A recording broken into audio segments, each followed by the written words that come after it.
Sir ने हालचाल पूछा और पूरी यूनिट के बीच में कहा कि he is my lucky charm. Set पे बुला के मुझे बोला गया कि हैट्रिक मुबारक। वहाँ मुझे पता लगा था कि ये किरदार मैं कर रहा हूँ। वहाँ बंसाली सर हैं और उनसे बड़ा तो कौन ही होगा। आप कुम्हार के पास बर्तन बन के जाओगे तो आप तोड़ दिए जाओगे, लेकिन आप मिट्टी बन के जाओगे तो आपका निर्माण होगा, बना दिए जाओगे। तो मैं मिट्टी बन के गया था, इसलिए आकार मिल गया। कैसे अप्रोच किया बंसाली साहब ने? मैंने इससे पहले उनके साथ पद्मावत की थी, गंगूबाई की थी, और ये एक अचानक से फ़ोन आया था मुझे। उस समय मैं घर पे था, फ़ोन आया, रात को बात हुई कि कल से आप फ्री हैं, कल से हम शूटिंग करेंगे। तो मैंने कहा हाँ फ्री हूँ। उसके बाद कास्टिंग डायरेक्टर के यहाँ से फ़ोन आया कि एक ऑडिशन भेज दीजिए। वो ऑडिशन भेजा गया। थोड़ी देर बाद रिपोर्ट आई कि वो ऑडिशन रिजेक्ट हो गया है और ये किरदार मैं नहीं कर रहा हूँ। तो मुझे ऐसा नहीं था कि किरदार कितना बड़ा है, कैसा है, क्या है, क्योंकि उससे पहले मैंने गंगूबाई और पद्मावत में सिर्फ एक एक सीन ही किया। तो अफ़सोस ये था कि सर के पास मेरा ऑडिशन गया और वो रिजेक्ट हो गया। तो सुबह मैं एक्चुअली पूरी रात अफ़सोस में चली गई थी, मैं बहुत दुखी था उस बात के लिए। तो सुबह मैं बैठा था मंदिर में मेरे घर के, भगवान कृष्ण से मैं कह रहा था कि दुनिया में इतने चमत्कार हो रहे हैं, मेरी ज़िंदगी में कोई चमत्कार क्यों नहीं हो रहा है, क्योंकि 27 साल बीत गए हैं एक्टिंग करते करते। 1996 से 2023 आ गया है।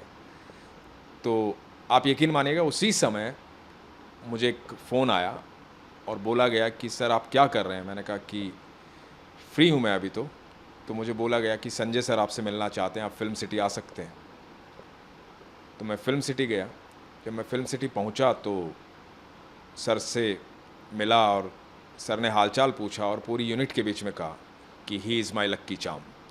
वो मेरे लिए बहुत बड़ा कॉम्प्लीमेंट था। मुझे बोला गया कि 5 मिनट में आप मार्क पे आइए। एक स्क्रिप्ट दी गई जिसकी करीबन 15 लाइनें थी, मोनोलॉग था, और उसके लिए 5 मिनट का समय मुझे मिला था। मुझे नहीं पता था किरदार के बारे में, किरदार क्या है, कैसा है। बस सर ने ये बोला था कि ये किरदार शेर है, जब ये बोलता है तो सब सुनते हैं। तो उसके बाद मैं मार्क पे गया।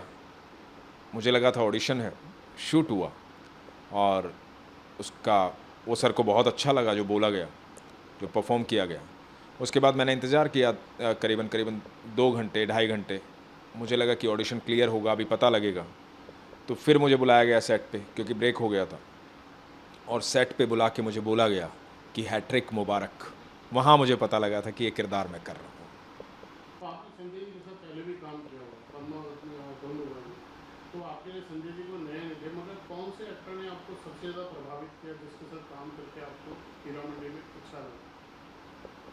मुझे सबके साथ अच्छा लगा। ज़्यादातर सीन मेरे अदिति के साथ हैं और ताहा के साथ हैं।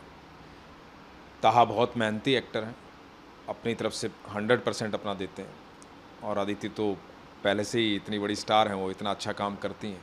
तो मुझे सबके साथ अच्छा लगा। एक्चुअली वहाँ पर काम करते वक्त कभी ऐसा लगता ही नहीं कि कौन बड़ा है और कौन छोटा है। हम सिर्फ काम की तरफ तवज्जो देते हैं, क्योंकि वहाँ बंसाली सर हैं और उनसे बड़ा तो कौन ही होगा। तो संजय जी के बारे में कहा जाता है बहुत हार्ड टास्क मास्टर है।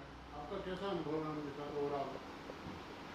मेरा बहुत अच्छा अनुभव रहा। शुरू से पद्मावत के टाइम से मैं 3 बार काम किया और इस बार बहुत लंबा काम किया। तो हमेशा लोग बोलते हैं ऐसा, पर मुझे लगता है, ऐसा मेरा मानना है कि आप कुम्हार के पास बर्तन बन के जाओगे तो आप तोड़ दिए जाओगे, लेकिन आप मिट्टी बन के जाओगे तो आपका निर्माण होगा, बना दिए जाओगे। तो मैं मिट्टी बन के गया था, इसलिए आकार मिल गया। कैसा रिस्पांस मिल रहा है ओवरऑल आपको? कोई फ़ोन वोन आ रहे हैं फ्रेंड्स के, दोस्तों के? क्या बोला जा रहा है आपके रोल के बारे में? बहुत अच्छा रिस्पॉन्स मिल रहा है।